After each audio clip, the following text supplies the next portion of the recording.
कुछ भी बोलने से पहले मैं बताना चाहूँगा कि अगर आपको ऐसा लग रहा है कि इस मूवी में मेन कैरेक्टर प्रभास का है, तो ऐसा बिल्कुल नहीं है। इस मूवी का हीरो तो कोई और ही है। वो कौन है आपको पता लगेगा आगे वीडियो में।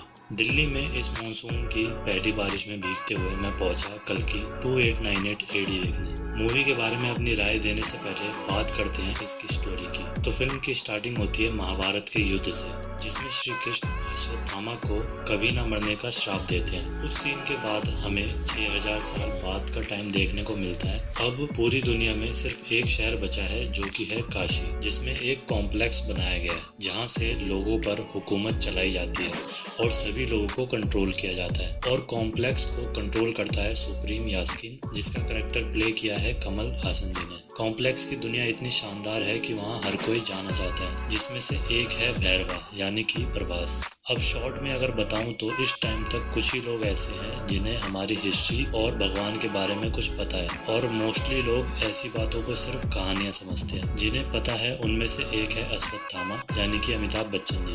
अब इनको एहसास हो जाता है कि कल्कि का अवतार आने वाला है, और ये पॉसिबल करने के लिए हमें उनकी माँ सुमति यानी कि दीपिका पादुकोण को सेफ रखना होगा। इस बच्चे को दुनिया में आने से रोकने के लिए कॉम्प्लेक्स एक हैवी बाउंटी इशू करती है सुमति के ऊपर। तो फिर क्या, बस अब एक तरफ प्रभास है जो कि कॉम्प्लेक्स में जाने के लिए सुमति को पकड़ना चाहता है, और साथ में कॉम्प्लेक्स की आर्मी है जो सुमति को खत्म करना चाहती है। दूसरी तरफ अश्वत्थामा है जो कि अमर है, और वो किसी भी हाल में सुमति को इन सबसे बचाकर रखेंगे। चलिए अब बात करते हैं मूवी के बाकी एस्पेक्ट्स की, वो भी बिना स्पॉयलर्स के। फर्स्ट ऑफ ऑल, ये मूवी आपको थिएटर में जाकर देखनी चाहिए या नहीं? तो मैं कहूँगा कि डेफिनेटली देखनी चाहिए। क्यों देखनी चाहिए और क्या थोड़े बहुत नेगेटिव पॉइंट्स हैं मूवी में, आइए जानते हैं। रॉ एंड रियल के पॉडकास्ट के एक एपिसोड में कुछ एनिमे रिकमेंड किए गए थे, और श्वेताब ने कहा था कि अगर आपको एनिमे देखने की शुरुआत करनी है तो आप सबसे पहले काउबॉय बीबॉप से शुरुआत करो, जो कि 1998 में आया था,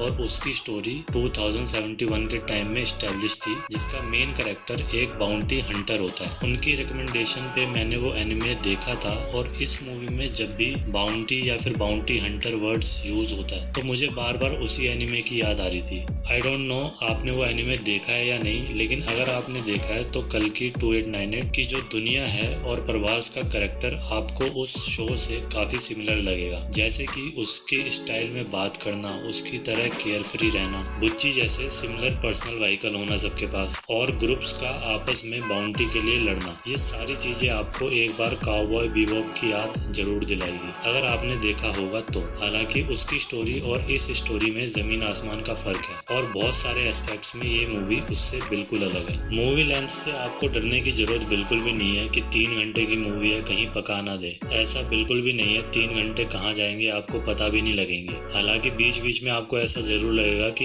एंडिंग तक मूवी में किसी न किसी बात को लेकर एक्सप्लेनेशन के सीन्स आते रहते हैं, जो कि देखने में शुरू में तो इंटरेस्ट आता है, लेकिन बाद में थोड़ा सा ओवर लगने लगता है। देखो, प्रभास की एक्टिंग के बारे में तो मैं ज्यादा कुछ नहीं कहना चाहूंगा, क्योंकि उनकी एक्टिंग में शायद आपको ऐसा नया कुछ देखने को नहीं मिलेगा जो उन्होंने पहले ना किया। जिस स्टाइल में उनके फैंस उनको देखना पसंद करते हैं, इस मूवी में भी उनका अंदाज आपको वैसा ही देखने को मिलेगा। दीपिका पादुकोण ने अपना कैरेक्टर अच्छे तरीके से पूरा किया है। आई डोंट नो मेरे ओपिनियन से कितने लोग अग्री हो, लेकिन मुझे पर्सनली शश्वत चटर्जी का कैरेक्टर उतना इम्पैक्टफुल नहीं लगा। हालांकि वो एक बहुत बढ़िया एक्टर है, लेकिन यहाँ जब भी वो स्क्रीन में आए थे मुझे उतनी ज्यादा विलन वाली फीलिंग नहीं आई। इंस्टेड कमल हासन का स्क्रीन टाइम मुश्किल से 5 मिनट्स का होगा, लेकिन उन्होंने जो इम्पैक्ट क्रिएट किया है वो बहुत सॉलिड था। And the legend, the main hero of the movie, Amitabh Bachchan. Wow man, 81 years होने के बाद भी ऐसी एनर्जी, ऐसा एक्शन आपको उनकी तरफ से देखने को मिलेगा कि आपका दिल खुश हो जाएगा इतने टाइम के बाद उनके एक्शन सीन्स देखते हुए। और उनकी आवाज में जो दम है वो तो आप सभी लोग जानते ही हो, जिसका जादू आपको यहाँ भी फील करने को मिलेगा। इसके अलावा मूवी में काफी सारे कैमियोज भी है, जैसे कि SS राजामौली सर, राम गोपाल वर्मा, दुलकर सलमान, दिशा पाटनी, विजय देवराकोंडा और ब्रह्मानंदन। हालांकि राजामौली सर का वॉइस ओवर सुन के मेरा मूड ऑफ हो गया था।